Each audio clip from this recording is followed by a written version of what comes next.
Suryakumar Yadav not being named in the squad is beyond me. Like one person who I was definitely expecting will get a call up was Suryakumar Yadav. And once again he has been left out. It's beyond me. It's been a marvellous game here.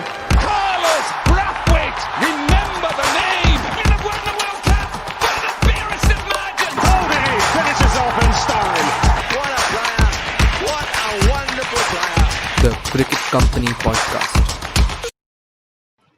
Hello and welcome. The second part of our discussion on the India squad for the Australia tour. We'll now be talking about the surprise inclusions as well as the exclusions from the squad of all the three formats.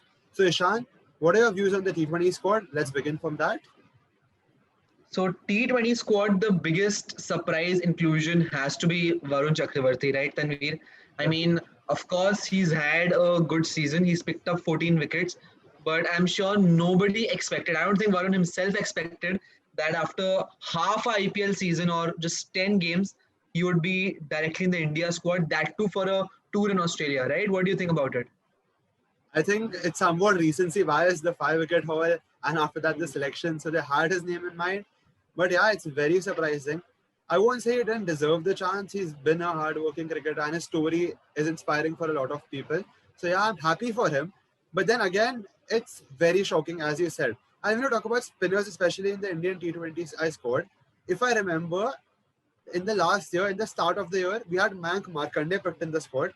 He played the one odd game and then he was removed.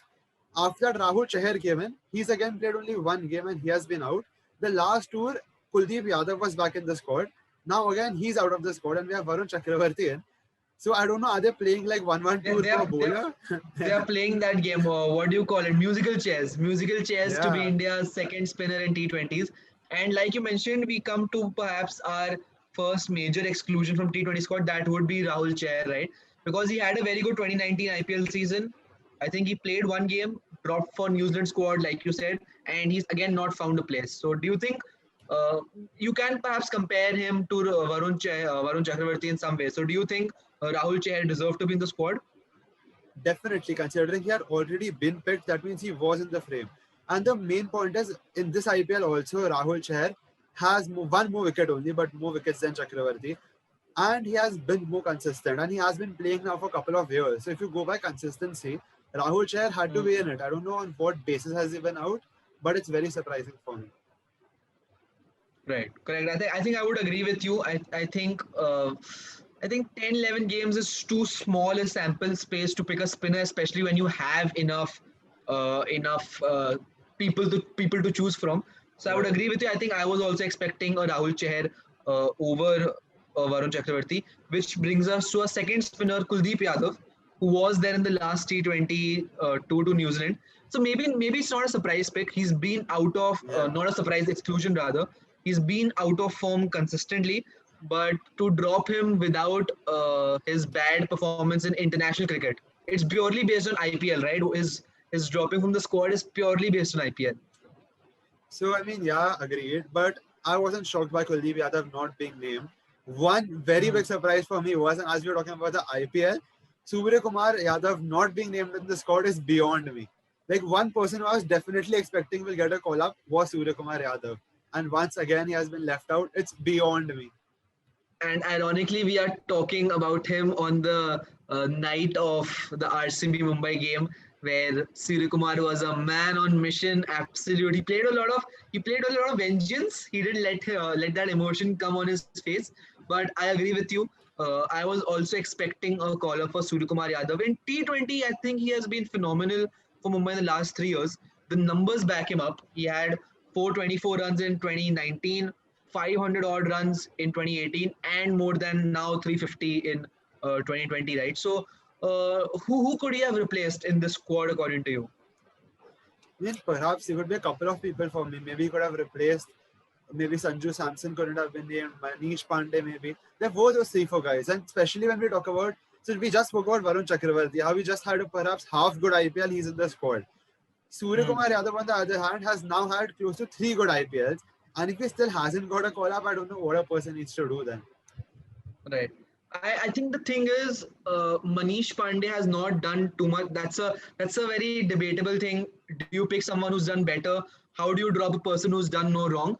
But perhaps I'll come to a surprise inclusion here, and that is Mayank Agarwal.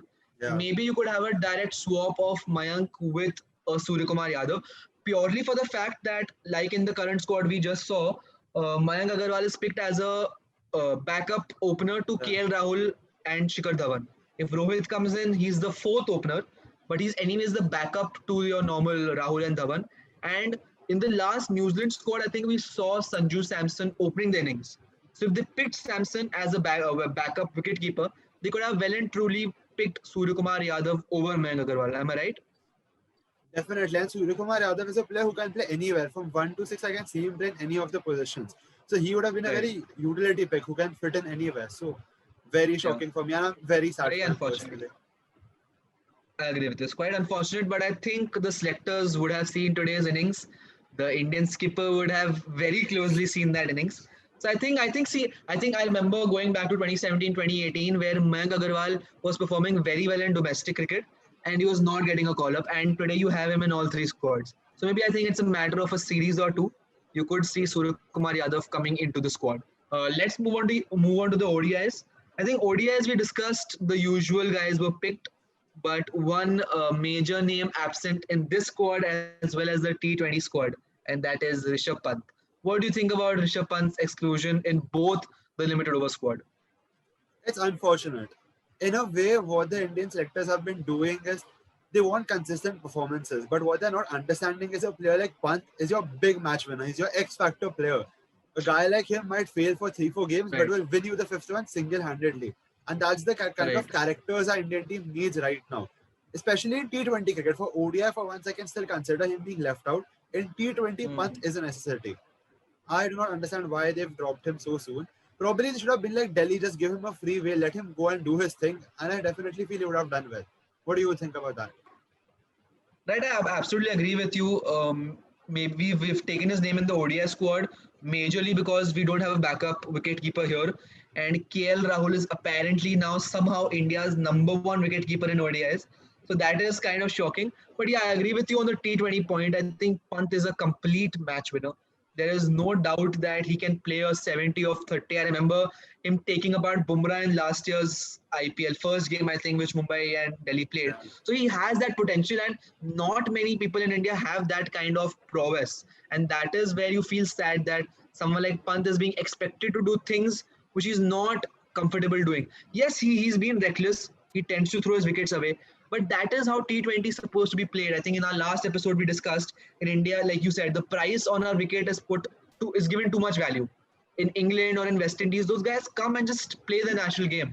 And we don't have too many guys to play the national games in India. And Pant was someone who used to do that. It's unfortunate to see what has happened with him, but hopefully age is on his side. And India's selectors really see the value he brings to limited overs.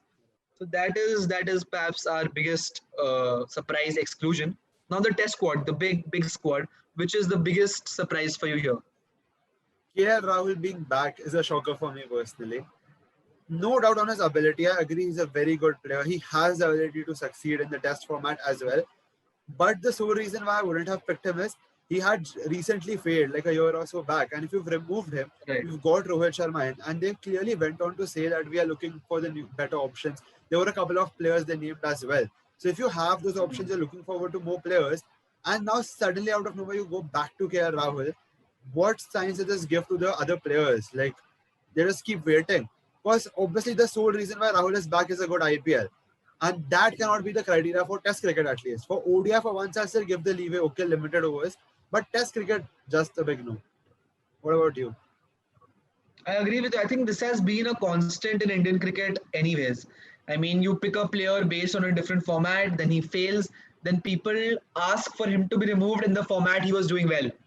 Right? I mean, Yeah. if you're picked on his IPL performance for test, he fails in tests, people call for his head in limited overs. So I absolutely agree with you. Those two players you mentioned who were supposed to be picked were Abhimanyu Isavaran and Priyank Panchal, if I'm not wrong. Those guys have been consistent performers in Ranji Trophy, and it just sets a bad precedent. What are you trying to prove? That Ranji Trophy performance now it seems is absolutely inconsequential, because those guys who've been doing well for 3-4 years now are not getting picked. And KL Rahul, he did not just have a bad 2018, he had an absolute disastrous 2018. He was backed right through the South Africa, Australia, England overseas tours, as well as the home test series against West Indies. And I think his last test came in 2019. He scored a 2 of 63 against West Indies, which just goes to show he's been struggling in red ball cricket. And you do not pick him for that, as simple as that. But I think I don't know, I'm quite not convinced with Rahul. And also it's interesting to see one thing, Tanveer, that they've gone with 4 to 5 openers. I mean, they've gone with Mayank, Prithvi, Rahul and Shubman Gill. And if Rohit is back, you have him as your normal opener. So they've gone with 3 backup openers apparently. I don't know how that makes sense. I'm guessing they might be picking Gill for like a middle order slot, perhaps if someone gets injured. I see maybe Gill might play for 3 or 4 number slot. But otherwise, I won't be surprised what we have in Australia. A couple of games and openers keep getting shuffled, which again would be a disaster for me. But this signs having 3-4 openers, I'm sure Indian team gets tempted to switch very fast. So I won't be surprised if all of them also get a chance. I agree with you. This player might not be a surprise to us because we know how he's been performing in the format he's good in, but Mohammad Siraj. So Mohammad Siraj has had a bad reputation in IPL. He's done well this year, but he's not regarded that highly. But he is an absolute force in red ball cricket, right, Tanveer? I'll just bring up his stats. I'm not sure, but he's done really well. So do you think as Siraj is a good prospect for tests? So finally, a player being selected for the right format based on what he's done there. Right. Siraj is a guy who has done well in red ball cricket and he deserved this opportunity. Like even when he plays in the IPL, you can see that his line and lengths are moved for the test bowler type. So he was one guy who I definitely feel can do well. He has the pace as well. That'll again be an added plus point. So I'm definitely happy Siraj is included. I'll just open his first class records and he's picked up 147 wickets in 36 matches at an excellent average of 23. So that speaks volumes, and he has a match wicket haul of more than 10 wickets in 2 games, which speaks of the kind of value he brings to a test team. So that's a good pick for me, and I think for both of us rather. A lot of people might be surprised what is Siraj doing in a test team, but I think that is, like you said, that is a format which suits him. So I think these are more or less the surprise picks for us. Are we missing out on any main player? Let's just guys, I think this is what it is for us. But y'all can let us know in the comment section what do y'all think were the surprise picks as well as exclusions. We will look forward to having some good interactions in the comment section, as this is an open to all topics. So let's see what are your views as well, and we can have a conversation on that as well. Absolutely. So with this, I think we conclude our overall discussions about India's squads for the Australia tour. India Tour of Australia is always a mouth-watering contest. We always want our team to do well, and this time it will be the actual test, especially in the longest format of the game. So let's hope India really prospers, right, Tanveer? Definitely looking forward to a good tour. Let's hope at the end of next 2-3 months we are on the happy side. So absolutely. So guys, if you liked our episodes, do like, share, comment and subscribe. And hit the bell icon for constant notifications from the cricket company. You doing that really helps us grow, and we hope we've been getting good content for you. Thank you guys. Thank you so much. Thank you. The Cricket Company Podcast.